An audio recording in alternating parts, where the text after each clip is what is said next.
Do you find yourself living paycheck to paycheck? Are you wanting to get into investing in stocks or real estate but don't have the cash to get started? Do you feel like you can just never get ahead financially? I'm not here to sell you anything, and this is not a get rich quick video.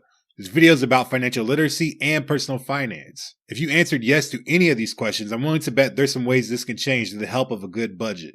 Stay tuned to find out how. What's going on, everybody? Welcome to No Fluff Finance, where we take all the fluff out of personal finance. We keep it simple and, most importantly, keep it moving. In today's video, we're going to talk about budgeting. Before we can dive into more complicated topics, it's essential to have a baseline understanding of what a budget is and how you can set one up. Understanding and having a great budget is at the root of financial literacy. If you don't know how much you are making and spending, it's hard to plan for the future. In this video, you'll learn what a budget is, we'll walk through an example of budgeting, and lastly, discuss why budgeting is so important. A budget is a strategy that's used to organize and track income and expenses. Budgets are typically based on recent income and expenses and allow us to project and plan for those same things as they come in the future. To show an example of a budget, we're going to look at somebody that brings in $3,000 of income every month. This $3,000 is after taxes and other paycheck deductions like your health insurance premiums. To keep things simple, I'm going to estimate the cost based on my personal experience and the cost of living where I am. To some of you, the numbers I put may seem too low or too high, depending on the cost of living where you are. But again, this is just to help you visualize the basics.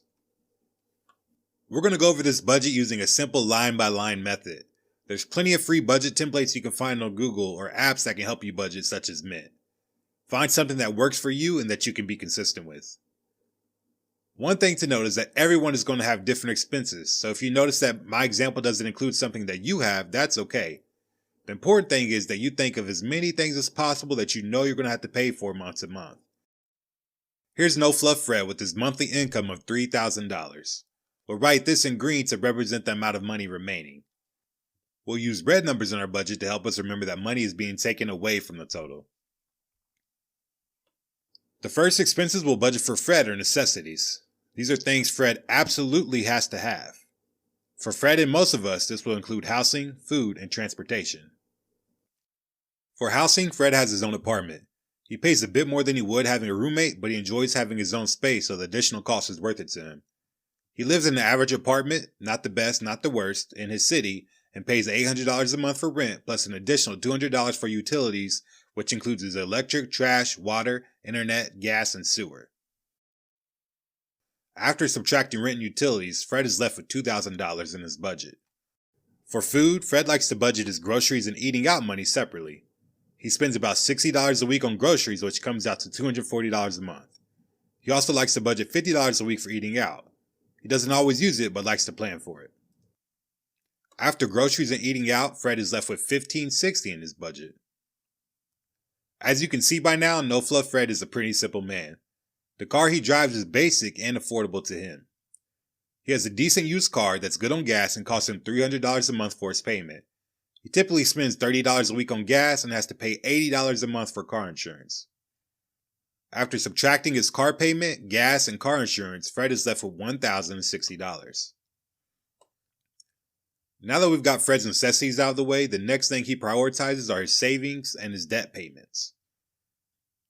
Aside from the car payment we covered under necessities, the only debt Fred has is his $300 a month student loan payment. Paying this full amount on time every month helps him slowly bring down his balance and maintain a good payment history for his credit score. Fred also saves 10%, which is $300, of his income every month as he works towards building an emergency fund. After saving up a few months of expenses, he plans to be more aggressive in paying off his student loan debt. After necessities, debt payments, and intentional saving, Fred is left with $460 for his other expenses. He usually pays $50 a month for his phone plan and $50 a month for subscriptions like his Prime, Netflix, and Hulu account. Aside from his phone plan and subscriptions, Fred likes to budget every month for expenses he knows he will have at some point like new clothes, car maintenance, haircuts, and so on. He sets aside $200 a month for the other expenses. Fred is left with $160 after subtracting these expenses.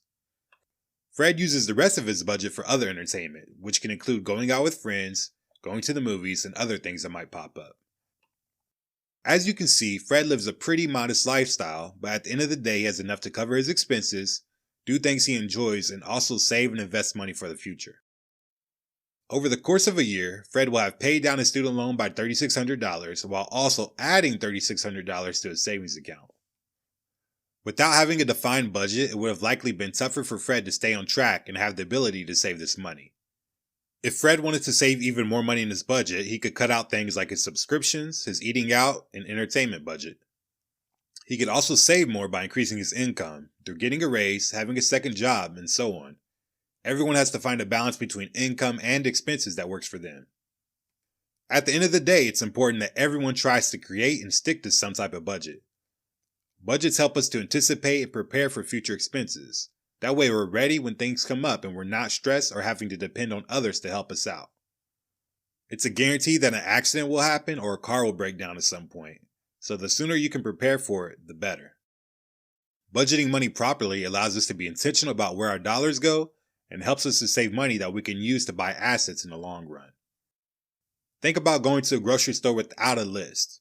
You will almost always end up buying things that you don't really need and spending more money than you planned. The same thing happens without a budget. If we don't have a plan for our income, our money will quickly be gone without much to show for it. How you use and save money is just as important as how much you make. Budgeting properly helps to keep a healthy balance between these two things. That's all for today's video on budgeting. We were able to define budgeting, walk through an example of budgeting using No Fluff Fred, and also discuss why budgeting is important. If you got value out of this video, make sure you give it a thumbs up and subscribe to my channel so you can be a part of the No Fluff family as we grow. Let me know about your favorite way to budget in the comments.